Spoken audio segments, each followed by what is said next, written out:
Welcome to part one of our explainer on the French Revolution. When we think about the French Revolution, our minds usually go straight to the guillotine, right? The reign of terror, massive crowds storming the streets of Paris. But the thing is, none of that just happened overnight. Late 18th century France was basically a ticking time bomb. And to really grasp the sheer scale of the explosion, we've got to examine the gunpowder first. So before we get to the chaos and the eventual dramatic fall of the monarchy, we need to methodically unpack exactly what made up this powder keg.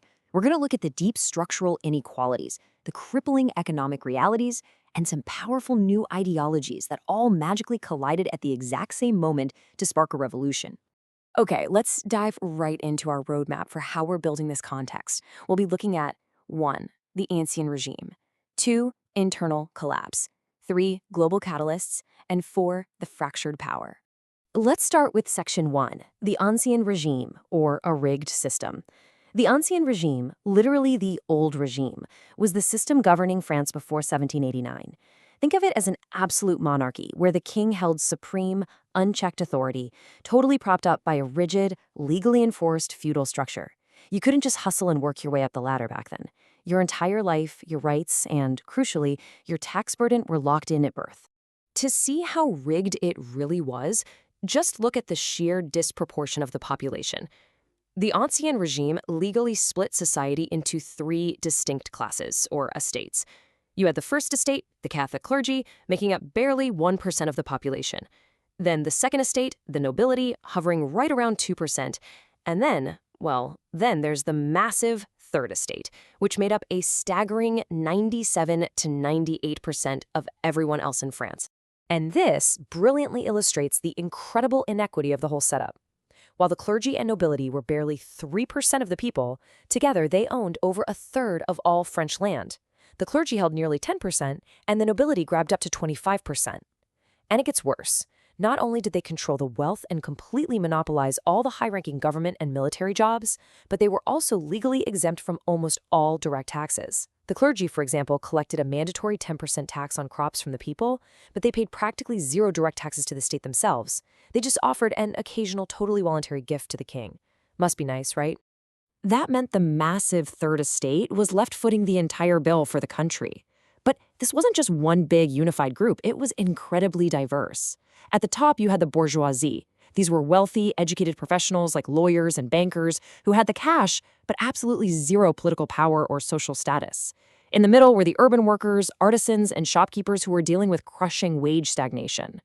And then at the very bottom, making up over 80% of the entire country, were the peasants. They bore the absolute brunt of this tax system, forced to pay heavy, overlapping dues to the king, the church, and their local feudal lords. It was a pressure cooker with absolutely no release valve. Which brings us to Section 2, Internal Collapse, exploring the domestic causes. Because let's face it, you can only squeeze a population for so long before the entire system starts buckling under its own weight. And by the late 1780s, the pressures inside this unequal society were reaching critical mass. Navigating a crisis of this magnitude requires incredibly strong leadership, something France absolutely did not have. King Louis XVI was, weak-willed and famously indecisive. He completely lacked the political ruthlessness you'd need to force that stubbornly exempt nobility to finally pay up. And beside him was his Austrian-born queen, Marie Antoinette. She was deeply unpopular and known for such lavish spending habits that she actually earned the nickname Madame Deficit. Now, whether every single nasty rumor about her was true or not almost didn't matter. She became this incredibly easy, highly visible target for revolutionary propaganda, which just completely shredded whatever legitimacy the crown had left. To be fair, the royal couple did inherit a total mathematical nightmare. France had spent the entire 18th century borrowing colossal sums of money to fund global conflicts. It was your classic debt trap. By 1788, just servicing the interest on this national debt was eating up over 50% of the royal budget. Imagine half of your entire income going straight to credit card interest. And because of the Ancien Regime's rigged rules, the government had literally no viable way to increase its revenue. The poorest people had nothing left to give, and the wealthiest 2 estates were legally untouchable.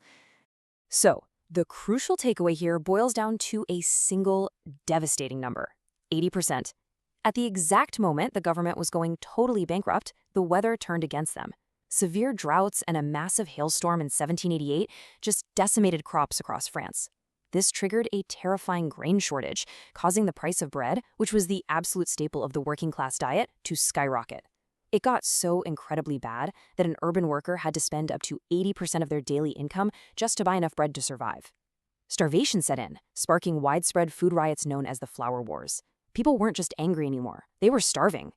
And that leads us right into Section 3, global catalysts, looking at external factors. Because France wasn't operating in a vacuum, and external sparks rapidly accelerated this domestic crisis. Tracing this timeline reveals an absolutely astonishing butterfly effect.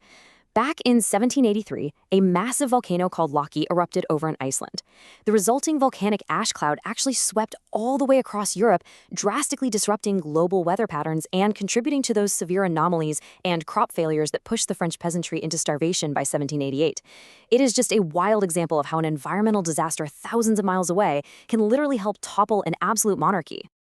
But the crisis wasn't just physical. It extended right into the realm of ideas.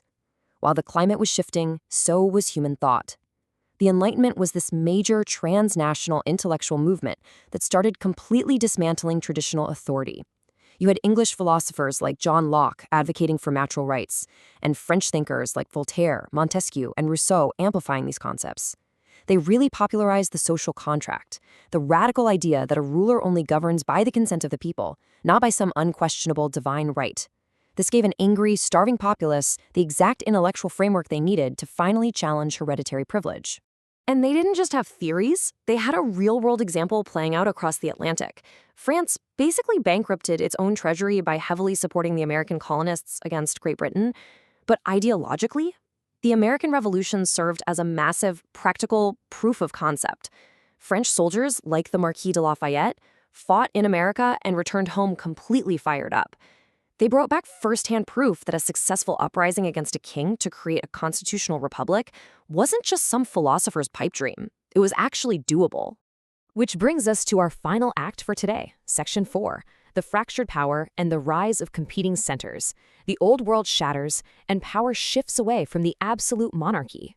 So the pressure cooker finally explodes, but power doesn't just evaporate. It shifts and fractures into new, fiercely competing domestic institutions. 3 primary power centers really emerged from this chaos. First, you have the National Assembly, which was the formal legislative heart of the revolution, evolving out of the Third Estate. They had the official pen to write laws. But then you had the Paris Commune. This was the radical, local city government that frequently just bypassed the assembly entirely, using armed local militias to force things in a much more extreme direction. And finally, as the crisis spiraled into all-out war, we see the rise of the terrifying Committee of Public Safety. Dominated by Maximilien Robespierre, this 12-man executive committee essentially became a de facto dictatorship, wielding absolute power to control the economy and hunt down perceived enemies of the state. Within these new institutions, fierce ideological battles were raging. And here's a fascinating piece of historical trivia for you. The modern political terms left and right that we use all the time today originated right here, purely based on where these specific factions were physically seated in the assembly.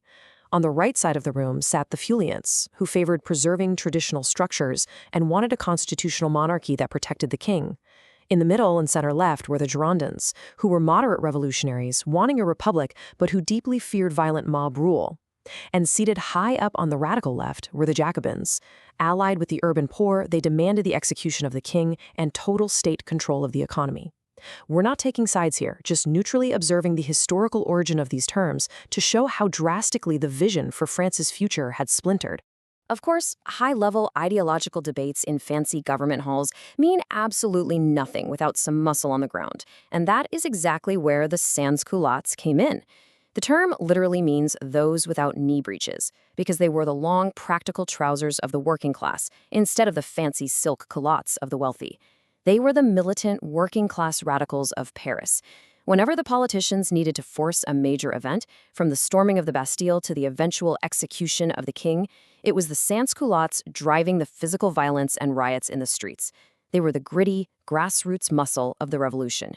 So the powder keg has officially exploded. The absolute monarchy is shattered, replaced by these fractured, competing factions and militant street fighters. Which leaves us with a pretty chilling thought to end on today. With the king dethroned, the economy still in total ruins, and the most radical factions seizing absolute control, just how far will the reign of terror go to protect this new republic? How many lives will ultimately be sacrificed to the guillotine in the name of liberty? We will uncover the dark, bloody reality of what comes next in part 2 of this explainer. Thanks so much for joining me, and I'll see you next time.